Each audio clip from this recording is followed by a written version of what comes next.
ಆಯ್ಕೆ ಮಾಡ್ತಕ್ಕಂಥದಕ್ಕಿಂತ ಮುಂಚಿತವಾಗಿ ಜಿಲ್ಲಾ ಪಂಚಾಯಿತಿ, ತಾಲೂಕು ಪಂಚಾಯಿತಿ, ಗ್ರಾಮ ಪಂಚಾಯಿತಿ ಸೇರಿದಂತೆ ಸ್ಥಳೀಯ ಚುನಾವಣೆಗಳನ್ನ ನಾವು ಎಲ್ಲರೂ ಕೂಡ ಏನು ಎದುರು ನೋಡ್ತಾ ಇದ್ದೇವೆ. ಆ ಹಿನ್ನೆಲೆಯಲ್ಲಿ ನೀವೆಲ್ಲರೂ ವಿಧಾನಸಭಾ ಚುನಾವಣೆಗೆ, ಸಂಸತ್ ಚುನಾವಣೆಗೆ ಪ್ರಾಮಾಣಿಕವಾಗಿ ಶ್ರಮಿಸಿ ದುಡಿದು ಹರಿಸಿ ಇವತ್ತು ಮಂಜಣ್ಣನ ಶಾಸಕರು ಮಾಡಿದ್ದೀರಿ. ಸನ್ಮಾನ್ಯ ಕುಮಾರಣ್ಣ ಅವ್ರನ್ನ ಸಂಸದರಷ್ಟೇ ಅಲ್ಲ, ಕೇಂದ್ರದಲ್ಲಿ ಅತ್ಯಂತ ಉನ್ನತವಾದಂಥ ಒಂದು ಸ್ಥಾನಕ್ಕೆ ಹೋಗಿ ತಲುಪಿಸಿರ್ತಕ್ಕಂಥದ್ರಲ್ಲಿ KR ಪೇಟೆ ಕ್ಷೇತ್ರದ ಮಹಾಜನತೆಯ ಪಾತ್ರ ಬಹಳ ದೊಡ್ಡದಿದೆ ಅಂತಕ್ಕಂಥದ್ದು ಈ ಸಂದರ್ಭದಲ್ಲಿ ನಾನು ಸ್ಮರಿಸ್ಕೊಳ್ಳಿಕ್ಕೆ ಬಯಸ್ತೇನೆ.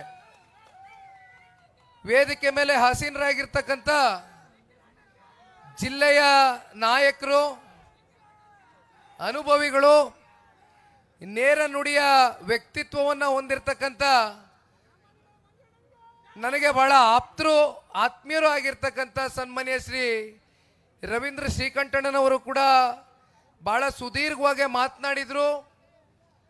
ಇತ್ತೀಚಿನ ದಿನಗಳಲ್ಲಿ ನಡೆದಿರ್ತಕ್ಕಂಥ ಕೆಲವೊಂದಷ್ಟು ವಿಚಾರದ ಬಗ್ಗೆ ಕೂಡ ಪ್ರಸ್ತಾವನೆಯನ್ನು ಇಟ್ಟಿದ್ದಾರೆ. ಅದು ಮುಂದೆ ಹೋಗ್ತಾ ನಾನು ಕೂಡ ಮಾತನಾಡ್ತೇನೆ. ಅದಕ್ಕಿಂತ ಮುಂಚಿತವಾಗಿ ಕೋರ್ ಕಮಿಟಿಯ ಅಧ್ಯಕ್ಷರು, ಚಿಂತಾಮಣಿ ವಿಧಾನಸಭಾ ಕ್ಷೇತ್ರದ ನಿಕಟಪೂರ್ವ ಶಾಸಕರಾಗಿರ್ತಕ್ಕಂಥ ಹಿರಿಯರು ನಮ್ಮ ಜೊತೆಯಲ್ಲಿ ಪಕ್ಷವನ್ನು ರಾಜ್ಯ ಮಟ್ಟದಲ್ಲಿ ಕಟ್ತಕ್ಕಂಥದ್ದಕ್ಕೆ ಅವರ ಸಮಯವನ್ನು ಮೀಸಲಿಟ್ಟು ಅತ್ಯಂತ ಪ್ರಾಮಾಣಿಕರಾಗಿ ಸನ್ಮಾನ್ಯ ಕುಮಾರಣ್ಣ ಅವರ ಜೊತೆಯಲ್ಲಿ, ಪಕ್ಷದ ಜೊತೆಯಲ್ಲಿ ನಿರಂತರವಾಗಿ ಹೆಜ್ಜೆಯನ್ನು ಹಾಕ್ತಾ ಇರ್ತಕ್ಕಂಥ ಸನ್ಮಾನ್ಯ ಶ್ರೀ ಕೃಷ್ಣ ರೆಡ್ಡಿ ಸಾಹೇಬರು ಕೂಡ ಇವತ್ತು ನನ್ನ ಜೊತೆಯಲ್ಲಿ ಆಗಮಿಸಿದ್ದಾರೆ. ಅವ್ರಿಗೂ ಕೂಡ ಈ ಸಂದರ್ಭದಲ್ಲಿ ಕಾರ್ಯಕರ್ತರುಗಳ ಪರವಾಗಿ ಈ ಒಂದು ಕಾರ್ಯಕ್ರಮಕ್ಕೆ ತುಂಬುರುಗಿದ ಸ್ವಾಗತವನ್ನು ಕೋರಲಿಕ್ಕೆ ಬಯಸ್ತೇನೆ. ಮತ್ತೆ ಮಂಡ್ಯ ಜಿಲ್ಲೆಯ ಅಧ್ಯಕ್ಷರು, ನಾನು ಹುಟ್ಟೋದಕ್ಕಿಂತ ಪೂರ್ವದಿಂದನೂ ಕೂಡ ಈ ಪಕ್ಷದಲ್ಲಿ ಸನ್ಮಾನ್ಯ ದೇವೇಗೌಡರು ಸಾಹೇಬರ ಜೊತೆಯಲ್ಲಿ ಒಡನಾಟವನ್ನು ಇಟ್ಕೊಂಡು ಪಕ್ಷದ ಯಾವುದೇ ಆಗು ಹೋಗುಗಳಿದ್ರೂ ಕೂಡ, ಯಾವುದೇ ಒಂದು ಸಣ್ಣ ಪುಟ್ಟ ಸಮಸ್ಯೆಗಳು, ವಯೋಮನಸ್ಸುಗಳು ಬಂದಂಥ ಸಂದರ್ಭದಲ್ಲಿ ಅವೆಲ್ಲವನ್ನ ಕೂಡ ಯಾವ ರೀತಿ ಸರಿಪಡಿಸಬೇಕು ಅಂತಕ್ಕಂಥದ್ದು ಪ್ರತಿ ಹಂತದಲ್ಲೂ ಚಿಂತನೆಯನ್ನು ಮಾಡ್ತಾ, ಆಲೋಚನೆಯನ್ನು ಮಾಡ್ತಾ, ಹೆಜ್ಜೆಯನ್ನು ಇಡ್ತಾ ಡಿ ರಮೇಶ್ ಅಣ್ಣ ಅವರು ಕೂಡ ಇವತ್ತು ಈ ಕಾರ್ಯಕ್ರಮಕ್ಕೆ ಬಂದಿದ್ದಾರೆ. ಅವ್ರಿಗೂ ಕೂಡ ಸ್ವಾಗತವನ್ನು ಬಯಸ್ತೇನೆ. ಮತ್ತೆ ಯುವ ಜನತಾ ದಳದ ಜಿಲ್ಲಾಧ್ಯಕ್ಷರು ಸಹೋದರ ರವಿ ಅವರು ಕೂಡ ಬಂದಿದ್ದಾರೆ. ವೇದಿಕೆ ಮೇಲೆ ಬಹುಶಃ ಒಬ್ರಿಬ್ರು ಇಲ್ಲಿ ಹೆಸರು ಹೇಳುವಂಥ ಮುಖಂಡರುಗಳಿಲ್ಲ. ಏಕೆಂದರೆ KR ಪೇಟೆ ವಿಧಾನಸಭಾ ಕ್ಷೇತ್ರ ಎಂಥ ಕ್ಷೇತ್ರ ಅಂದರೆ ಇಲ್ಲಿ ಎಲ್ಲರೂ ಕೂಡ ಒಂದು ರೀತಿ ನಾಯಕರ ರೀತಿ, ಮುಖಂಡರ ರೀತಿ, ಕಾರ್ಯಕರ್ತರ ರೀತಿ ಇವತ್ತು ಈ ಕ್ಷೇತ್ರವನ್ನು ಗಟ್ಟಿಯಾಗಿ ಇಷ್ಟು ವರ್ಷಗಳ ಕಾಲ ಕಟ್ಕೊಂಬಂದಿದ್ದೀರಿ. ವೇದಿಕೆ ಮೇಲೆ ಎಲ್ಲ KR ಪೇಟೆಯ ನನ್ನ ಪ್ರೀತಿಯ ಹಾಗೂ ಆತ್ಮೀಯ ಗೌರವಾನ್ವಿತ ಮುಖಂಡರುಗಳು ದಯಮಾಡಿ ಮತ್ತೆ ನಾನು ಇನ್ನೊಂದು 8-10 ಜನದ ಹೆಸರು ಹೇಳಿ ಇಲ್ಲಿ ಕೂತಿರ್ತಕ್ಕಂಥವ್ರ ಹೆಸರು ಬಿಟ್ಟರೆ ಮತ್ತೆ ಅದಕ್ಕೆ ಅನ್ಯತೆ ಭಾವಿಸ್ತಕ್ಕಂಥದಕ್ಕೆ ನಾನೇ ಆಸ್ಪದ ಮಾಡಿಕೊಡ್ತೀನಿ. ಹಾಗಾಗಿ ದಯಮಾಡಿ ಅದಾಗ್ತಕ್ಕಂಥದ್ದು ಬೇಡ. ವೇದಿಕೆ ಮೇಲೆ ಕೂತಿರ್ತಕ್ಕಂಥ ಎಲ್ಲ ಕ್ಷೇತ್ರದ ಗಣ್ಯರಿಗೂ ಕೂಡ, ಮುಖಂಡರಿಗೂ ಕೂಡ ಇವತ್ತಿನ ಈ ಕಾರ್ಯಕ್ರಮದ ಯಶಸ್ಸು ನಿಮ್ಮೆಲ್ಲರಿಗೂ ಕೂಡ ಸಲ್ಲಬೇಕು ಅಂತಕ್ಕಂಥದ್ದು ಈ ಸಂದರ್ಭದಲ್ಲಿ ತಿಳಿಸ್ಲಿಕ್ಕೆ ಬಯಸ್ತೇನೆ. ಇವತ್ತಿನ ರಜತ ಮಹೋತ್ಸವ 25ನೇ ವರ್ಷದ ಈ ಬೆಳ್ಳಿ ಹಬ್ಬದ ಸುಸಂದರ್ಭದ ಕ್ಷಣದಲ್ಲಿ ನಡೀತಾ ಇರತಕ್ಕಂಥ ಈ ಒಂದು ಕಾರ್ಯಕ್ರಮ, ಒಂದು ಕಡೆ ಸೇರ್ಪಡೆಯ ಕಾರ್ಯಕ್ರಮ, ಮತ್ತೊಂದು ಕಡೆ ರಜತ ಮಹೋತ್ಸವವನ್ನು ಇವತ್ತು ನೀವೆಲ್ಲರೂ ಕೂಡ ಬಹಳ ವಿಜೃಂಭಣೆಯಿಂದ ಆಚರಣೆಯನ್ನು ಏನು ಮಾಡಿದ್ದೀರಿ. ಬಹುಶಃ ನಮಗೆ ನಿಮಗೆ ಗೊತ್ತಿರ್ತಕ್ಕಂಥ ವಿಚಾರ, ಕರ್ನಾಟಕ ರಾಜ್ಯದ ಇತಿಹಾಸದಲ್ಲಿ ಯಾರೂ ಕೂಡ ಇಲ್ಲಿಯವರೆಗೂ ಒಂದು ಪ್ರಾದೇಶಿಕ ಪಕ್ಷವನ್ನು ಕಟ್ಟಿರ್ತಕ್ಕಂಥ ನಿದರ್ಶನಗಳಿಲ್ಲ. ಯಾವುದೋ ಆ ರಾಜಕೀಯದ ಸನ್ನಿವೇಶಕ್ಕೆ ಒಳಗಾಗಿ ಅವರ ಸ್ವಂತ ಹಿತಾಸಕ್ತಿಯ ದೃಷ್ಟಿಯಿಂದಲೋ ಅಥವಾ ಬೇರೆ ಇನ್ನೇನೋ ದೃಷ್ಟಿಯಿಂದಲೋ ಪಕ್ಷವನ್ನು ಕಟ್ಟಿ ಬಹುಶಃ ಆ ಪಕ್ಷ ಕೇವಲ ಒಂದು ಚುನಾವಣೆಗೆ ಸೀಮಿತ ಆಗಿ ನೆಲ ಕಚ್ಚಿರ್ತಕ್ಕಂಥ ಉದಾಹರಣೆಗಳು ಇವತ್ತು ನಮ್ಮ ಕರ್ನಾಟಕ ರಾಜ್ಯದಲ್ಲಿ ಸಾಕಷ್ಟು ಉದಾಹರಣೆಗಳಿದೆ. ಆದರೆ ಬುಡಮಟ್ಟದಿಂದ ಅಂದರೆ ಬೇರು ಮಟ್ಟದಿಂದ ಬುಡದಿಂದ ಇವತ್ತು ನೀವೆಲ್ಲರೂ ಕೂಡ ಜನತಾದಳ ಪಕ್ಷವನ್ನು ಕಟ್ಟಿ ಬೆಳೆಸಿದ್ದೀರಿ, ಹರಿಸಿದ್ದೀರಿ, ಪ್ರೀತಿಸಿದ್ದೀರಿ, ಗೌರವಿಸಿದ್ದೀರಿ. ಬಹುಶಃ ಕರ್ನಾಟಕ ಕನ್ನಡ ಮಣ್ಣಿನಲ್ಲಿ ಒಬ್ಬ ಮಣ್ಣಿನ ಮಗ ಅಂತಕ್ಕಂಥ ಒಂದು ಬಿರುದನ್ನ ರೈತ ಕುಟುಂಬದಿಂದ ಜನಿಸಿರ್ತಕ್ಕಂಥ ಹಾಸನ ಜಿಲ್ಲೆಯ ಹರದನಹಳ್ಳಿಯ ಒಬ್ಬ ಸಣ್ಣ ರೈತನ ಮಗ ಇವತ್ತು ದೆಹಲಿಯ ಕೆಂಪು ಕೋಟೆ ಮೇಲೆ ಬಾವುಟವನ್ನು ಹಾರಿಸ್ತಕ್ಕಂಥ ಒಂದು ಶಕ್ತಿಯನ್ನು ತುಂಬಿಸಿರ್ತಕ್ಕಂಥದ್ರಲ್ಲಿ ಕ್ಷೇತ್ರದ ಜನತೆಯ ಮಹಾಪಾತ್ರ ಬಹಳ ದೊಡ್ಡದಾಗಿದೆ ಅಂತಕ್ಕಂಥದ್ದು ಈ ಸಂದರ್ಭದಲ್ಲಿ ನಾನು ನೆನೆಸ್ಕೊಳ್ಬೇಕಾಗ್ತದೆ. ಜೊತೆಯಲ್ಲಿ ಸನ್ಮಾನ್ಯ ದೇವೇಗೌಡರು ಸಾಹೇಬರು ತೋರಿಸಿರ್ತಕ್ಕಂಥ ಅವರ ಒಂದು ಆಲೋಚನೆಗಳೇನಿತ್ತು, ಅವರ ಮಾರ್ಗದರ್ಶನ ಏನಿದೆ ನಿರಂತರವಾಗಿ, ಅದಕ್ಕೆ ಸರಿಸಾಟಿಯಾಗಿ ಅವರ ಸುಪುತ್ರರು ಸನ್ಮಾನ್ಯ ಕುಮಾರಣ್ಣ ಅವರ ಕಳೆದ 20 ವರ್ಷದ ಹೋರಾಟ ಬಹುಶಃ ಇವತ್ತು ಜನಗಳ ಮನಸ್ಸಿನಲ್ಲಿ ಶಾಶ್ವತವಾಗಿ ನೆಲೆ ಊರಿದೆ ಅಂತಕ್ಕಂಥದ್ದು ಹೇಳಿದ್ರೆ ಬಹುಶಃ ತಪ್ಪಾಗ್ಲಿಕ್ಕಿಲ್ಲ. ಇಂಥ ಒಂದು ಪಕ್ಷದಲ್ಲಿ ಇವತ್ತು ನನ್ನಂಥ ನಿಮ್ಮಂಥ ಯುವಕರಿಗೆ ಒಂದು ಅವಕಾಶ ಸಿಕ್ಕಿರ್ತಕ್ಕಂಥದ್ದು ಬಹುಶಃ ಇದು ನಮ್ಮೆಲ್ಲರ ಒಂದು ಸೌಭಾಗ್ಯ ಅಂತಕ್ಕಂಥದ್ದನ್ನ ಈ ಸಂದರ್ಭದಲ್ಲಿ ಭಾವಿಸ್ಬೇಕಾಗ್ತದೆ. ಸನ್ಮಾನ್ಯ ದೇವೇಗೌಡರು ಸಾಹೇಬರು 93 ವಯಸ್ಸಾದರೂ ಕೂಡ ಇವತ್ತಿಗೂ ಕೂಡ ನೋಡಿದ್ದೀರಿ, ಸದನದ ಒಳಗಡೆ ಯಾವ ಒಬ್ಬ ಸಂಸದ ಬರಲಿಕ್ಕಿಂತ ಮುಂಚಿತವಾಗಿ ಸನ್ಮಾನ್ಯ ದೇವೇಗೌಡರು ಸಾಹೇಬರು ಸದನದ ಒಳಗಡೆ ಇರ್ತಾರೆ. ಸದನದ ಮುಗಿತಾ ಇದ್ದಂಗೆ ಸದನ ದೇವೇಗೌಡರು ಸಾಹೇಬರು ಕೊನೆ ವ್ಯಕ್ತಿ ಹೊರಗಡೆ ಬರ್ತಕ್ಕಂಥದ್ದು. ಅಂದರೆ ಅವ್ರಿಗೆ ದೇಶದ ಮೇಲೆ ಮತ್ತು ನಮ್ಮ ರಾಜ್ಯದ ಮೇಲೆ ಎಷ್ಟು ಕಾಳಜಿ ಮತ್ತು ಬದ್ಧತೆ ಇದೆ ಅಂತಕ್ಕಂಥದ್ದು ಬಹುಶಃ ಪ್ರತಿ ಹಂತದಲ್ಲೂ ಕೂಡ ಅದನ್ನು ನಮಗೆ ತೋರಿಸಿದ್ದಾರೆ. ಅಂಥ ಒಬ್ಬ ಪುಣ್ಯಾತ್ಮನ ಪಕ್ಷದಲ್ಲಿ ನಾವು ನೀವೇನು ರಾಜಕಾರಣವನ್ನು ಮಾಡ್ತಾ ಇದ್ದೀವಿ, ಜನರ ಹತ್ರ ಹೋಗ್ತಕ್ಕಂಥದ್ದಕ್ಕೆ ಇವತ್ತು ಒಂದು ಪ್ರಾದೇಶಿಕ ಪಕ್ಷ ಜನತಾದಳ ಪಕ್ಷ ಮುಂದಿನ ದಿನಗಳಲ್ಲಿ ಇನ್ನೂ ಹತ್ರ ಹೋಗ್ತಕ್ಕಂಥ ಒಂದು ಪ್ರಯತ್ನವನ್ನು ಮಾಡಬೇಕಾಗ್ತದೆ. ಯಾಕೆಂದರೆ ಇವತ್ತು ನಿಖಿಲ್ ಕುಮಾರಸ್ವಾಮಿಗೆ 2019 ಈಗ 2026 2019ರಲ್ಲಿ ಮೊದಲನೇ ಬಾರಿ ನನ್ನ ರಾಜಕೀಯ ಪ್ರವೇಶ ಆದಂಥದ್ದು ಮಂಡ್ಯ ಜಿಲ್ಲೆಯ ಮಣ್ಣಿನಿಂದ. ನಾನು ಚುನಾವಣೆಯಲ್ಲಿ ಸೋತಿರಬಹುದು, ಆದರೆ ಕಳೆದ 7 ವರ್ಷಗಳಲ್ಲಿ ಬಹುಶಃ ನನಗೆ ಆಗಿರ್ತಕ್ಕಂಥ ಅನುಭವ ಅಲ್ಪ ಸ್ವಲ್ಪ ತಕ್ಕ ಮಟ್ಟದ ಅನುಭವ ಅಂತಕ್ಕಂಥದ್ದನ್ನ ಹೇಳಲಿಕ್ಕೆ ಬಯಸ್ತೇನೆ. ಬಹುಶಃ ಆ ಚುನಾವಣೆಯ ಸೋಲಿನ ಪಾಠಗಳು ಇವತ್ತು ನನ್ನ ಜೀವನದಲ್ಲಿ ನನ್ನನ್ನು ಒಂದು ಪರಿಪಕ್ವತೆಗೆ ಬಹುಶಃ ಬಹಳ ಹತ್ರ ತಗೊಂಡು ಹೋಗ್ತಾ ಇದೆ ಅಂತಕ್ಕಂಥದ್ದನ್ನ ನಾನು ಭಾವಿಸ್ಲಿಕ್ಕೆ ಬಯಸ್ತೇನೆ. 19ರ ಚುನಾವಣೆಯಲ್ಲಿ ನನಗೆ ಈಗಲೂ ಕೂಡ ಕಣ್ಣಿಗೆ ಕಟ್ಟಿದಂಗಿದೆ.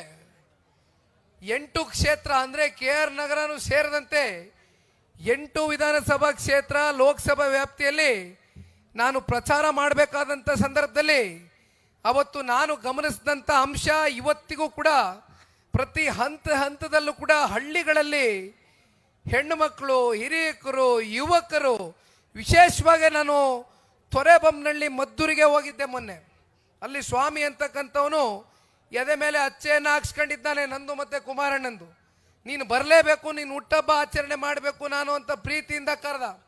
ಹೋದೆ, ಅಲ್ಲಿ 1 ಗಂಟೆ ಅವನ ಮನೆಯಲ್ಲಿ ಕೂತಿದ್ದೆ. ಆಗ ಇದೇ ರೀತಿ ಒಂದು ಸಣ್ಣ ಪಾಪು ಬಂದು ಒಂದು ಕೈಗೆ ಒಂದು ರಿಂಗನ್ನು ಕೊಡ್ಲಿಕ್ಕೆ ಹೋದ. ನನ್ನ ಹೆಂಡತಿ ಹತ್ರ ಈ ವಿಚಾರ ಹೇಳಿದೆ. ನಿಜಕ್ಕೂ ಕೂಡ ನಮ್ಮ ತಂದೆ ಹತ್ರನೂ ಈ ವಿಚಾರವನ್ನು ಹಂಚ್ಕೊಂಡೆ. ಅವನು ಕೇಳಿದೆ, ನಿನಗೆ ಯಾಕ ಮಗ ಎಲ್ಲಿಂದ ತಗೊಂಬಂದ್ಲ ಇದು, ನನಗೆ ಯಾಕಲ ಕೊಡ್ತಾ ಇದ್ದೀ ರಿಂಗ್ನ ಅಂದೆ. ಇಲ್ಲ, ನಾನು ಪ್ರೀತಿಯಿಂದ ಕೊಡ್ತಾ ಇದ್ದೀನಿ, ತಗೋ ನಿಖಿಲಣ್ಣ, ನೀನು ಹುಡ್ದಬ್ಬ ಇದು ಅಂತಂದ ಆ ಹುಡುಗ. ಚಿಕ್ಕ ಪಾಪು, ಇವನ ವಯಸ್ಸಿನ ಬಹುಶಃ ಇವನಿಗಿಂತಲೂ ಚಿಕ್ಕವನ ನನಗೆ ಗೊತ್ತಿಲ್ಲ. ಅಂದರೆ ಇವೆಲ್ಲವನ್ನ ನೋಡಿದಾಗ ಎಲ್ಲೋ ಒಂದು ಕಡೆ ಚುನಾವಣೆ ಆಗಲಿ ಅಧಿಕಾರ ಆಗಲಿ ದೊಡ್ಡದಲ್ಲ. ಯಾಕೆಂದರೆ ಅಧಿಕಾರ ಅಂತಕ್ಕಂಥದ್ದು ಶಾಶ್ವತ ಅಲ್ಲ. ಅಧಿಕಾರ ಅಂತಕ್ಕಂಥದ್ದು ಒಂದು ರೀತಿ ಕಾಲಚಕ್ರ ಇದ್ದಾಗೆ. ಅದು ಭಗವಂತ ಮತ್ತು ಜನ ಆಯಾ ಸಂದರ್ಭದಲ್ಲಿ ನಿರ್ಣಯವನ್ನು ತಗೊಳ್ತಾರೆ. ಆದರೆ ಒಂದು ಈ ಪ್ರೀತಿ, ಈ ವಿಶ್ವಾಸ, ಈ ಗೌರವ ನೀವೇನು ನನ್ನ ಮೇಲೆ ಇಟ್ಕೊಂಡಿದ್ದೀರಿ, ನಮ್ಮ ತಂದೆಯವ್ರ ಮೇಲಿಂದ ನನ್ನ ಮೇಲೆ ಅದೇ ಪ್ರೀತಿ ವಿಶ್ವಾಸದಿಂದ ಕಾಣ್ತೀರಿ.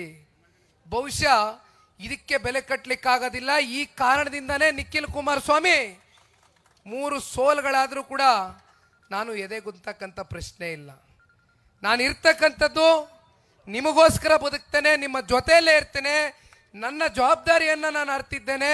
ಸಮಾಜವನ್ನ ಕಟ್ತಕ್ಕಂಥದ್ದಕ್ಕೆ, ಸಮಾಜವನ್ನ ಒಂದು ಒಳ್ಳೆಯ ದಿಕ್ಕಿಗೆ ತಗೊಂಡು ಹೋಗ್ತಕ್ಕಂಥದ್ದಕ್ಕೆ, ಮುಂದಿನ ಭವಿಷ್ಯದ ನನ್ನ ಅಣ್ಣ ತಮ್ಮಂದರು, ನನ್ನ ಅಕ್ಕ ತಂಗಿಯರು ಜೊತೆಯಲ್ಲಿ ಇಂಥ ಭವಿಷ್ಯದ ಚಿನ್ನದಂತ ನಮ್ಮ ಮಂಡ್ಯ ಜಿಲ್ಲೆಯ ಮಕ್ಕಳುಗಳ ಭವಿಷ್ಯವನ್ನ ರೂಪಿಸ್ತಕ್ಕಂಥದ್ದಕ್ಕೆ ನಿಮ್ಮ ಜೊತೆಯಲ್ಲಿ ನಿಖಿಲ್ ಕುಮಾರಸ್ವಾಮಿ ಸದಾಕಾಲ ಹೆಜ್ಜೆ ಹಾಕ್ತಾನೆ. ನಾವು ಇಲ್ಲಿ ಹುಟ್ಟದೇ ಇರಬಹುದು, ಹಾಸನ ಜಿಲ್ಲೆ ಅಂತಾರೆ, ಅದೆಲ್ಲೋ ರಾಮನಗರದಲ್ಲೂ ಅದೇ ಮಾತಾಡ್ತಾರೆ, ಮಂಡ್ಯದಲ್ಲೂ ಅದೇ ಮಾತಾಡ್ತಾರೆ. ಹುಟ್ಟು ಸಾವು ಅಂತಕ್ಕಂಥದ್ದು ಆ ಭಗವಂತ ನಿರ್ಣಯ ಮಾಡ್ತಾನೆ. ಎಲ್ಲಿ ಹುಟ್ಟಬೇಕು, ಯಾವ ಸಂದರ್ಭದಲ್ಲಿ ಭಗವಂತ ನಮ್ಮನ್ನು ಕರ್ಕೋಬೇಕು ಅಂತಕ್ಕಂಥದ್ದು ನಮ್ಮ ಕೈಯಲ್ಲಿಲ್ಲ. ಆದರೆ ಈ ಭೂಮಿಗೆ ಬಂದ ಮೇಲೆ ನಾವು ಯಾವ ರೀತಿ ಜನಗಳ ಜೊತೆ ನಡ್ಕೊಳ್ತೀವಿ, ಯಾವ ರೀತಿ ಜನಗಳ ಕಷ್ಟ ಸುಖವನ್ನು ಅರ್ಥಕೊಳ್ತೀವಿ, ಜೊತೆಯಲ್ಲಿ ಇಂಥ ಒಂದು ಕುಟುಂಬದಿಂದ ಬರ್ತಾ ಇರ್ತಕ್ಕಂಥ ನಾನೊಬ್ಬ ಬಹುಶಃ ಈ ಪಕ್ಷದ ಕಾರ್ಯಕರ್ತ ಅಂತಕ್ಕಂಥ ನಾನು ಭಾವಿಸ್ನ ಹೇಳ್ತೇನೆ. ನಿಜಕ್ಕೂ ಕೂಡ ನೀವೆಲ್ಲರೂ ಈ ತೋರಿಸ್ತಕ್ಕಂಥ ಈ ಪ್ರೀತಿ ವಿಶ್ವಾಸವನ್ನ ಉಳಿಸ್ಕೊಂಡು ಹೋಗ್ತಕ್ಕಂಥ ಕೆಲಸ 100ಕ್ಕೆ 100ರಷ್ಟು ನಿಮ್ಮ ಜೊತೆಯಲ್ಲಿ ನಿಂತು ಮಾಡ್ತೇನೆ. ಅದರಲ್ಲಿ ಯಾವುದೇ ಅನುಮಾನ ಬೇಡ. ಬಹುಶಃ ಇವತ್ತು ಕುಮಾರಣ್ಣನ ಒಂದು ಅನುಪಸ್ಥಿತಿ ನಿಮ್ಮೆಲ್ರಿಗೂ ಕೂಡ ಕಾಡ್ತಾ ಇದೆ. ನನಗೆ ಗೊತ್ತಿದೆ ಕುಮಾರಣ್ಣನ ನೀವು ಎಷ್ಟು ಪ್ರೀತಿಸ್ತೀರಿ, ಎಷ್ಟು ಆರಾಧಿಸ್ತೀರಿ ಅಂತ. ಬಹುಶಃ ನನ್ನ ಕಣ್ಣಾರೆ ನಾನು ಎಷ್ಟೋ ಸಲ ಹೋದಂಥ ಸಂದರ್ಭದಲ್ಲಿ ಹಳ್ಳಿಗಳಲ್ಲಿ, ನಾನು ಮೊನ್ನೆ ಹಾಸನ ಜಿಲ್ಲೆಯ ಸಮಾವೇಶದ ವೇದಿಕೆಯಲ್ಲೂ ಕೂಡ ಹೇಳಿದೆ, ನೀವೆಷ್ಟು ನಮ್ಮ ತಂದೆಯವರ ಆರೋಗ್ಯದ ಬಗ್ಗೆ ಕಾಳಜಿಯನ್ನು ಇಟ್ಕೊಂಡಿದ್ದೀರಿ. ಕುಮಾರಣ್ಣ ಅಂತಕ್ಕಂಥ ಪುಣ್ಯಾತ್ಮ ಇನ್ನೂ ನಮ್ಮ ನಾಡಿನ ಸೇವೆಗೆ ಅಂತ ಒಬ್ಬ ವ್ಯಕ್ತಿ ಬೇಕು, ಅಂತ ಒಬ್ಬ ನಾಯಕ ಬೇಕು ಅಂತಕ್ಕಂಥದ್ದನ್ನ ನೀವೆಲ್ಲರೂ ಮನಸ್ಪೂರ್ವಕವಾಗೇನು ನಮಗೆ ಆಶೀರ್ವಾದವನ್ನು ಮಾಡ್ತೀರಿ ಪ್ರತಿ ಹಂತದಲ್ಲೂ. ನಾನು ಹಾಸನ ಜಿಲ್ಲೆನಲ್ಲಿ ನಿಂತು ಸಮಾವೇಶದಲ್ಲೂ ಹೇಳಿದ್ದೇನೆ, ಇವತ್ತಿಗೂ ಹೇಳ್ತೇನೆ, ಕುಮಾರಣ್ಣನ ಆರೋಗ್ಯ ಯಾರು ಕೂಡ ಚಿಂತೆ ಮಾಡಬೇಕಾಗಿದ್ದಲ್ಲ. ನಿಮ್ಮ ಜೊತೆಯಲ್ಲಿ ತಾಯಿ ಚಾಮುಂಡೇಶ್ವರಿಯ ಒಂದು ಆಶೀರ್ವಾದ 100ಕ್ಕೆ 100ರಷ್ಟು ಕುಮಾರಣ್ಣ ಅವರು ನಿಮ್ಮ ಜೊತೆಯಲ್ಲಿ ಇರ್ತಾರೆ. ಮುಂದಿನ ದಿನಗಳಲ್ಲಿ ಅವರನ್ನ ಮುಖ್ಯಮಂತ್ರಿಯ ಒಂದು ಸ್ಥಾನದಲ್ಲಿ ಇದು ನಿಖಿಲ್ ಕುಮಾರಸ್ವಾಮಿ ನೋಡಬೇಕು ಅಂತಕ್ಕಂಥದ್ದು ಹೇಳ್ತಾ ಇಲ್ಲ. ಯಾಕಂದ್ರೆ 2 ಬಾರಿ ಈ ರಾಜ್ಯದಲ್ಲಿ ಮುಖ್ಯಮಂತ್ರಿ ಆಗೋಗಿದ್ದಾರೆ ಕುಮಾರಣ್ಣ ಅವರು.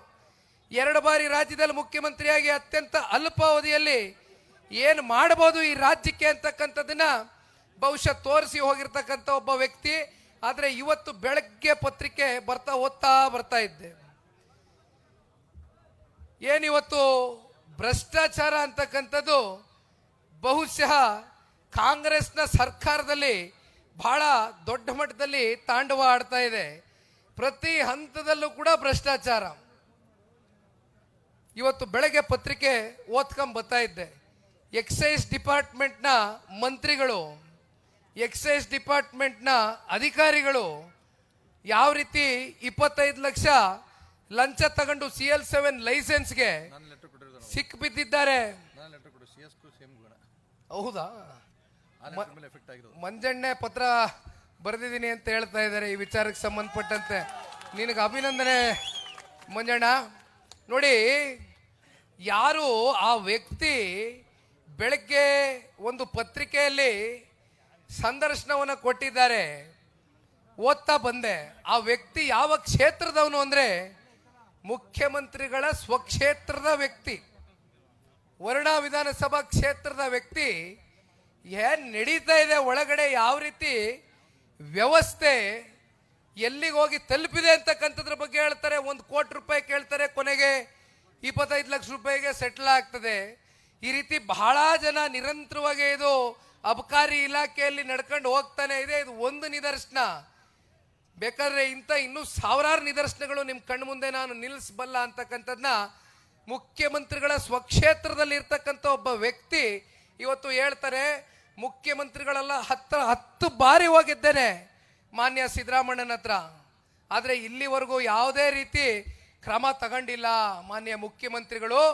ಅವರು ಹಿಂದಿದ್ದಂಥ ಸಿದ್ದರಾಮಣ್ಣ ಆಗಿ ಉಳಿದಿಲ್ಲ, ಬದಲಾಗ್ಬಿಟ್ಟಿದ್ದಾರೆ ನಮ್ಮ ಮುಖ್ಯಮಂತ್ರಿಗಳು, ನಮ್ಮ ಕ್ಷೇತ್ರದ ಶಾಸಕರು ಅಂತಕ್ಕಂಥದ್ದನ್ನ ಅಸಹಾಯಕತೆಯನ್ನು ಇವತ್ತು ಆ ಒಬ್ಬ ವ್ಯಕ್ತಿಯ ಸಂದರ್ಶನದ ಮೂಲಕ ಹೇಳ್ಕೊಂಡಿದ್ದಾರೆ. ಈ ಪರಿಸ್ಥಿತಿ ಇವತ್ತು ನಮ್ಮ ರಾಜ್ಯವನ್ನ ಈ ಕಾಂಗ್ರೆಸ್ನ ಸರ್ಕಾರ 136, 138, 140, 150 ನಿಮ್ಮ ಯೋಗ್ಯತೆಗೆ ಪಾಪ ರವಿಯಣ್ಣ ಮಾತಾಡ್ಬೇಕಾದ್ರೆ ಬಹಳ ಚೆನ್ನಾಗೇ ವಿವರಿಸಿದ್ರು. ಆ ವಿಚಾರ ಇವತ್ತು ನಾ ಮಾತಾಡಬೇಕು ಅಂತಾನೆ ಬಂದಿದ್ದೆ. ಮಾಧ್ಯಮದ ಸ್ನೇಹಿತರು ಕೂಡ ಇದ್ದಾರೆ. ಪಾಪ ನಮ್ಮ ಪಕ್ಷದಲ್ಲೇ ತಿಂದು ಉಂಡು ಬೆಳೆದು ಟಿಕೆಟ್ ತಗೊಂಡು ಮಂತ್ರಿವರೆಗೂ ಹೋಗಿ, ಶಾಸಕ ಅಲ್ಲ ಮಂತ್ರಿವರೆಗೂ ಹೋಗಿ ಪಾಪ ಹೇಳಿಕೆ ಕೊಡ್ತಾರೆ. ಮಂಡ್ಯ ಜಿಲ್ಲೆಯ ಯುವ ಸಮುದಾಯ ಬೆಳಿಬೇಕು ಅಂದರೆ ಜನತಾದಳ ಪಕ್ಷ ಮಂಡ್ಯ ಜಿಲ್ಲೆಯಿಂದ ಹೊರಗಾಕಬೇಕಂತೆ. ಜನತಾದಳ ಪಕ್ಷವನ್ನ ರಾಜಕೀಯವಾಗಿ ಮುಗಿಸ್ಬೇಕಂತೆ. ಅಲ್ಲ ರೀ ಉಸ್ತುವಾರಿ ಮಂತ್ರಿಗಳೇ, ಯಾವ ಯುವಕನ ಬಗ್ಗೆ ಮಾತಾಡ್ತಾ ಇದೀಯಣ್ಣ ನೀನು? ಯಾವ ಯುವಕರ ಬಗ್ಗೆ ಮಾತಾಡ್ತಾ ಇದ್ದೀರಿ? ಪಾಪ ನಿಂತರ ಒಂದು ಕೋಟೆ ಕಟ್ಕೊಂಡು ಕುಮಾರಣ್ಣ ಅವರು ಯಾವತ್ತೂ ಕೂಡ 2019ರಲ್ಲಿ ಮನ್ಸು ಮಾಡಿದ್ರೆ ಒಳಗಡೆ ಅಡ್ಜಸ್ಟ್ಮೆಂಟ್ ಮಾಡ್ಕೊಂಡು ರಾಜಕಾರಣ ಮಾಡ್ಕೊಂಡು ಗೆದ್ದು ಬರ್ಬೋದಾಗಿತ್ತು. ಇದೇ ನಿಖಿಲ್ ಕುಮಾರಸ್ವಾಮಿ, ಮಿಸ್ಟರ್ ಚಲುವರಾಯಸ್ವಾಮಿ, ನಾವು ಯಾವತ್ತೂ ಕೂಡ ನಮ್ಮ ಜೀವಮಾನದಲ್ಲಿ ಅಡ್ಜಸ್ಟ್ಮೆಂಟ್ ರಾಜಕಾರಣಕ್ಕೆ ತಲೆ ಕೊಟ್ಟಂತವ್ರಲ್ಲ. ಪಾಪ ಯುವ ಸಮುದಾಯವನ್ನ ಉಳಿಸ್ತಕ್ಕಂಥ ಮಾತನ್ನ ಪಾಪ ಈ ಜಿಲ್ಲೆನಲ್ಲಿ ಆಡಿದಿರಲ್ಲ. ಯಾವ ಯುವ ಸಮುದಾಯವನ್ನ ಬೆಳೆಸಿದ್ದೀರಿ ಸ್ವಾಮಿ ನೀವು? ಯಾವ ಮೊನ್ನೆ ನಡೆದಂತ DCC ಬ್ಯಾಂಕ್ ಚುನಾವಣೆ, ಡೈರಿ ಚುನಾವಣೆಗಳು ರಾಮನಗರದಲ್ಲಿ, ಮಂಡ್ಯದಲ್ಲಿ, ಇಡೀ ರಾಜ್ಯದಲ್ಲಿ ಯಾವ ರೀತಿ ನಡೆಸ್ತಾ ಇದ್ದೀರಿ? ಅಧಿಕಾರಿಗಳನ್ನ ನಿಮ್ಮ ಕಪಿಮುಷ್ಟಿನಲ್ಲಿ ಇಟ್ಕೊಂಡು ನಿಮ್ಮ ಮನೆ ಚಾಕ್ರಿ ಕೆಲ್ಸಕ್ಕೆ ಇಟ್ಕೊಂಡಿದ್ದೀರೇನ್ರಿ ಅಧಿಕಾರಿಗಳನ್ನ, ಮಿಸ್ಟರ್ ಚಲುವರಾಯಸ್ವಾಮಿ? ಇವತ್ತೇನ್ ನೀವು ನಮಗೆ ಪಾಪ ತೋರಿಸ್ಕೊಟ್ಟಿದ್ದೀರಲ್ಲ, ಧಮ್ಕಿಗಳು ಹಾಕೋದು. ಓ ಯಾರು ಕ್ಯಾಂಡಿಡೇಟೇ ಇಲ್ದಿರಾ ಗೆದ್ದುಬಿಟ್ರಂತೆ ಚುನಾವಣೆನ. ಕ್ಯಾಂಡಿಡೇಟ್ಗಳು ಯಾರು ಅರ್ಜಿ ಹಾಕಕ್ಕಿರ್ಲಿಲ್ವಂತೆ ಜನತಾದಳದಲ್ಲಿ. ಯಾರ್ಯಾರಿಗೆ ಯಾವ್ಯಾವ ರೀತಿ ಯಾವ ವಹಿವಾಟುಗಳು ವ್ಯವಹಾರಗಳನ್ನ ಅರ್ಥ ಮಾಡ್ಕೊಂಡು ಯಾರ್ಯಾರಿಗೆ ಎಲ್ಲೆಲ್ಲಿ ಕೀ ಕೊಡಬೇಕು, ಯಾರ್ಯಾರಿಗೆ ಎಲ್ಲೆಲ್ಲಿ ಕುತಂತ್ರದಿಂದ ಬೆದರಿಕೆ ಹಾಕಬೇಕು, ಧಮಕಿ ಹಾಕಬೇಕು, ಯಾವ್ಯಾವ ಅಧಿಕಾರಿಗಳನ್ನ ನಿಮ್ಮ ಕಪಿಮುಷ್ಟಿಯಲ್ಲಿ ಇಟ್ಕೊಂಡು ಅಧಿಕಾರವನ್ನು ಯಾವ ರೀತಿ ದುರುಪಯೋಗವನ್ನು ಮಾಡ್ಕೊಳ್ಬೇಕು ಅಂತಕ್ಕಂಥದ್ದನ್ನ ಕಲಿಸ್ತಾ ಇರ್ತಕ್ಕಂಥ ಮಹಾನುಭಾವ ನಮ್ಮ ಚೆಲುವಣ್ಣ. ಮಿಸ್ಟರ್ ಚೆಲುವಣ್ಣ, ಇವತ್ತು ಹೇಳ್ತೀನಿ ಕೇಳಿ ವೇದಿಕೆ ಮೇಲೆ. ಇವತ್ತೇನು ಅಧಿಕಾರಿಗಳನ್ನ ಇಟ್ಕೊಂಡು ಆಟಗಳು ಆಡ್ತಾ ಇದ್ದೀರಲ್ಲ ಸ್ವಾಮಿ, 2.5 ವರ್ಷ ತಾಳಿ ಪಾಪ ಇದೇ ಸನ್ಮಾನ್ಯ ನಮ್ಮ ಕುಮಾರಣ್ಣ ಹಸು ಇದ್ದಂಗೆ ದೇವರಂತ ಮನುಷ್ಯ. ಪಾಪ ಇದೇ ರಾಮನಗರದ 4 ಬಾರಿ ಶಾಸಕರಾಗಿದ್ರು ಸನ್ಮಾನ್ಯ ಕುಮಾರಣ್ಣ ಅವರು. ಒಂದು ದಿನ ಪೊಲೀಸ್ ಅಧಿಕಾರಿಗಳು ಫೋನ್ ಮಾಡಲಿ, ಜಿಲ್ಲಾಧಿಕಾರಿಗಳು ಫೋನ್ ಮಾಡಲಿ, ಏನಾದ್ರು ಸಮಸ್ಯೆ ಅಂತ ಬಂದೆ ನಿಂತಂಥ ಸಂದರ್ಭದಲ್ಲಿ ಅದೇನ ನೋಡಿ ಬ್ರದರ್, ಆ ಪಕ್ಷ ಈ ಪಕ್ಷ ಅಂತ ತಾರತಮ್ಯ ಮಾಡೋದು ಬೇಡ, ತಿದ್ದಿ ಬುದ್ಧಿ ಹೇಳಿ ಕಳಿಸ್ಕೊಡ್ರಿ ಅಂತ ಹೇಳ್ತಾ ಇದ್ದ ಈ ಪುಣ್ಯಾತ್ಮ ಕುಮಾರಣ್ಣ. ಆದರೆ ಇವತ್ತು ಆ ಒಂದು ರಾಜಕಾರಣಕ್ಕೆ ಬೆಲೆ ಇಲ್ಲ. ಇವತ್ತು ನಮಗೇನು ದಾರಿ ತೋರಿಸಿದಿರಲ್ಲ, ಈ ದಾರಿ ಇದೇ ಜನತಾದಳ ಪಕ್ಷ, ಇದೇ ನಿಖಿಲ್ ಕುಮಾರಸ್ವಾಮಿ. ಇವತ್ತು ಹೇಳ್ತಾ ಇದ್ದೀನಿ, ಬರೆದಿಟ್ಕೊಳ್ಳಿ, ಇದೇ ಕೆಲಸ ನಿಮಗೆ ನಾಳೆ ಮುಂದೆ ನಾವು ಮಾಡ್ತೀವಿ. ಸಿದ್ಧ ಆಗಿ ನಮ್ಮ ಕಾರ್ಯಕರ್ತರನ್ನ ಉಳಿಸ್ಕೊಳ್ತಕ್ಕಂಥದ್ದಕ್ಕೆ ಬಹಳ ದೂರ ಇಲ್ಲ ದಿನಗಳು. ಗೊತ್ತಿದೆ ಏನೇನು ಮಾಡ್ತಾ ಇದ್ದೀರಿ. ನೀವು ಮರ್ತಿರ್ಬೋದು, ನೀವು ಬಂದಿರತಕ್ಕಂಥ ದಾರಿ ನಮಗೇನು ಹೊಸ್ತಲ್ಲ ಬಿಡಿ. ಜನತಾದಳ ಪಕ್ಷ ನಾಯಕರನ್ನ ಸೃಷ್ಟಿ ಮಾಡ್ತಕ್ಕಂಥ ಒಂದು ಕಾರ್ಖಾನೆ ಕಾರಣ ಇದು. ನಾಯಕರನ್ನ ಸೃಷ್ಟಿ ಮಾಡ್ತಕ್ಕಂಥ ಕಾರ್ಖಾನೆ. ಸೃಷ್ಟಿ ಮಾಡ್ತಕ್ಕಂಥವ್ರು ಯಾರು? 2 ರಾಷ್ಟ್ರೀಯ ಪಕ್ಷದಲ್ಲಿ ದುರ್ಬಿನ್ನ ಕುಡ್ಕಿದ್ರು ಕೂಡ ಸಿಗ್ತಾ ಇರ್ತಕ್ಕಂಥ ಚಿನ್ನದಂಥ ಕಾರ್ಯಕರ್ತರುಗಳು ನೀವುಗಳು. ಹಾಗಾಗಿ ಇದು ನಮಗೇನು ಹೊಸ್ದಲ್ಲ, ತಲೆ ಕೆಡಿಸ್ಕೊಳ್ಳೋದೇನು ಬೇಡ. ಭಾಳ ಜನ ಬಂದಿದ್ದಾರೆ, ತಿಂದಿದ್ದಾರೆ, ಉಂಡಿದ್ದಾರೆ, ಅಧಿಕಾರ ನೋಡಿದ್ದಾರೆ. ನೀವು ಹೇಳ್ದಂಗೆ ಯಾರೋ ಎದುರುಗಡೆ ಮಂತ್ರಿ ಸ್ಥಾನ ಅಂದರು. ಮಂತ್ರಿ ಸ್ಥಾನ ಏನಪ್ಪ, ಮುಖ್ಯಮಂತ್ರಿವರೆಗೂ ಕೂತಿರೋರು ಇದೇ ದೇವೇಗೌಡರು ಔಟ್ಪುಟ್ಗಳೇ ಕಣೋಣ. ಹಾಗಾಗಿ ಇದೇನು ಹೊಸ್ದೇನಲ್ಲ, ನಿಮಗೆ ಬೆಳೆಸ್ತಕ್ಕಂಥ ಶಕ್ತಿ ಅದೇ, ಬೆಳೆಸ್ಕೊಳ್ತೀರಿ. ಮಂಜಣ್ಣವರು ಮಾತಾಡ್ಬೇಕಾದ್ರೆ ಒಂದು ಮಾತನ್ನ ಹೇಳಿದರು. ಮಂಜಣ್ಣವ್ರಿಗೆ ನಾನು ಬಹುಶಃ ಕಳೆದ ಬಾರಿನೂ ಕೂಡ ಈ ವಿಚಾರ ವೇದಿಕೆ ಮೇಲೆ ಹೇಳಿದ್ದೆ. ಅವ್ರಿಗೇನಾದ್ರು ಮುಜುಗುರ ಉಂಟಾಗಿತ್ತ ಏನೋ ಗೊತ್ತಿಲ್ಲ. ಅಂದರೆ ನನಗೆ ಆಗಿರ್ತಕ್ಕಂಥ ಅಲ್ಪ ಸ್ವಲ್ಪ ಚುನಾವಣೆಯ ಅನುಭವಗಳಲ್ಲಿ ನಾನು ಹೇಳ್ತಕ್ಕಂಥ ವಿಚಾರ ಅದು ಬಹುಶಃ ಒಂದಷ್ಟು ಜನ ಒಪ್ಕೊಳ್ಬೋದು. ಚುನಾವಣೆಯ ಗೆಲುವಿಗೆ 1000 ಜನ ಅಲ್ಲ 10,000 ನಿಂತರೂ ಕೂಡ ಹೋರಾಟ ಕೊಡಬೇಕಾಯ್ತದೆ ಗೆಲುವಿಗೆ. ಆದರೆ ಚುನಾವಣೆಯಲ್ಲಿ ಯಾರನ್ನಾದರೂ ಸೋಲಿಸಬೇಕು ಅಂತಕ್ಕಂಥ ನಿರ್ಧಾರ ಮಾಡಿದ್ರೆ ಒಂದು 4-5 ಕೈಗಳು ಸಾಕು. ಇದು ಅಂಥ ವ್ಯವಸ್ಥೆ, ಇದು ಅಂಥ ಪರಿಸ್ಥಿತಿಗಳಲ್ಲಿ ನಾವು ಬದುಕ್ತಾ ಇದ್ದೀವಿ. ಹಾಗಾಗಿ ಮಂಜಣ್ಣಂದು ನಾನೇನೋ ಯಾವುದೇ ವಿಚಾರದಲ್ಲಿ ತಪ್ಪಿದೆ ಅಂತಕ್ಕಂಥದ್ದು ನಾನು ಹೇಳೋದಿಲ್ಲ. ಮಂಜಣ್ಣ ಹೃದಯದಿಂದ ಈ ಕ್ಷೇತ್ರದ ಸರ್ವತೋಮುಖ ಅಭಿವೃದ್ಧಿಗೆ ಪ್ರಾಮಾಣಿಕವಾಗಿ ಕೆಲಸ ಮಾಡ್ತಾ ಇದ್ದಾರೆ. ಮಂಜಣ್ಣ ಅವ್ರು ಹೇಳ್ದಂಗೆ ಒಂದು ಹೆಜ್ಜೆ ಮುಂದೋಗಿ ನಾನು ಹೇಳ್ತೇನೆ, ಬಹುಶಃ ಅವ್ರು ಮರ್ತಿದಾರೋ ಏನೋ ಗೊತ್ತಿಲ್ಲ. ಸಂಜೆ 5 ಗಂಟೆ ಕೇತಗನಹಳ್ಳಿ ಜಮೀನಿನಲ್ಲಿ ನಾನು ಜಿಲ್ಲಾಧ್ಯಕ್ಷರು ಕಾಂಗ್ರೆಸ್ನಲ್ಲಿ ನಿಂತಂಥ ಅಭ್ಯರ್ಥಿ ನಾವು 4 ಜನ ಕೂತ್ಕೊಂಡ್ವು. ಸಂಜೆ 5 ಗಂಟೆಯಲ್ಲಿ ಮುದ್ದೆ, ಸೊಪ್ಪಿನ ಪಲ್ಯ, ಉಪ್ಸಾರು ಉಣ್ಕೊಂಡು ಅವತ್ತು ಕೂತ್ಕೊಂಡು ಒಂದು ಚರ್ಚೆ ಮಾಡಿದ್ವು. ಈ ಸಲ ಮಂಜಣ್ಣಂಗೆ ಬಿಟ್ಕೊಡಿ, ಕಳೆದ ಉಪಚುನಾವಣೆಯಲ್ಲಿ ನೀವು ನಿಂತ್ಕೊಂಡಿದ್ರಿ, ಆ ಸಂದರ್ಭದಲ್ಲೇ ಮಂಜಣ್ಣನ ಹೆಸರು ಬಂದಿತ್ತು. ಆಮೇಲೆ ಅವೆಲ್ಲ ಅವತ್ತಿನ ರಾಜಕಾರಣದ ಬೆಳವಣಿಗೆಗಳು ಇರಲಿ, ಅವ್ರಿಗೂ ಕೂಡ ಒಂದು ಅವಕಾಶ ಕೊಡಬೇಕು, ಹಿರಿಯರಿದ್ದಾರೆ ಅಂತಕ್ಕಂಥ ತೀರ್ಮಾನ ಮಾಡಿ ಉಪಚುನಾವಣೆಯಲ್ಲಿ ಒಂದು ಅವಕಾಶ ಆಯಿತು. ಅದಾದಮೇಲೆ ಇವೆಲ್ಲವೂ ಕೂಡ ಗೊಂದಲ ಇದೇ ರೀತಿ ನಡ್ಕೊಂಬರ್ತಾ ಇತ್ತು. ಆ ಸಂದರ್ಭದಲ್ಲಿ ನಾನು, ಮಂಜಣ್ಣ ಅವರು, ರಮೇಶ್ ಅವರು, ಆ ವ್ಯಕ್ತಿ ಅಷ್ಟು ಜನ ಕೂತ್ಕೊಂಡು ಮಾತಾಡಿ ಅಲ್ಲಿಗೆ ಹೆಚ್ಚು ಕಮ್ಮಿ ಬಗೆಹರಿಸಿ ಮಂಜಣ್ಣನಿಗೆ ಅವರೇ ಹೇಳ್ದಂಗೆ ಬಹುಶಃ ಒಂದು 3-4 ತಿಂಗಳ ಟೈಮ್ ಸಿಕ್ತ ನಿಮಗೆ. 3-4 ತಿಂಗಳಲ್ಲಿ ಅವರು ಭಾಳ ಗಟ್ಟಿಯಾಗಿ ಚುನಾವಣೆ ಮಾಡಿದ್ದಾರೆ. ಅದರಲ್ಲಿ ಯಾವುದೇ ಪ್ರಶ್ನೆ ಮಾಡ್ತಕ್ಕಂಥ ವಿಚಾರ ಅಲ್ಲ. ಆದರೆ ಒಂದು KR ಪೇಟೆ ವಿಧಾನಸಭಾ ಕ್ಷೇತ್ರದಲ್ಲಿ ಬಹುಶಃ ಇಡೀ ಮಂಡ್ಯ ಜಿಲ್ಲೆನಲ್ಲಿ, ಯಾಕೆಂದರೆ ಇದು ಸಂಪೂರ್ಣ ಗ್ರಾಮೀಣ ಪ್ರದೇಶ, ಗ್ರಾಮೀಣ ಸೊಗಡು ಇರ್ತಕ್ಕಂಥ ಗ್ರಾಮೀಣ ಪ್ರದೇಶ. ಇಲ್ಲಿ ನಿಮಗೆ ಹೆಚ್ಚು ನಗರ ವ್ಯಾಪ್ತಿನೂ ಕೂಡ ನಿಮಗೆ ಬರಲಿಕ್ಕಿಲ್ಲ. ನಾನು ಎಲ್ಲೇ ಹೋದರೂ ಕೂಡ ಬಹುಶಃ ನಾನು ಅವರ ಹೆಸರು ಮರ್ತೆ, ಮಂಜಣ್ಣಂಗೆ ಚೆನ್ನಾಗಿ ಜ್ಞಾಪಕ ಇರ್ತದೆ, ಬಲ್ಲೇನಹಳ್ಳಿ ಸಾವುಗೆ ಹೋಗಿದ್ದೆ. ಒಬ್ಬರು ವಯಸ್ಸಾದಂಥವ್ರು, ಬಹುಶಃ ಒಂದು 80-85 ವರ್ಷ ಅಂತ ಅಂದ್ಕೊಳ್ತೇನೆ. ಅವರು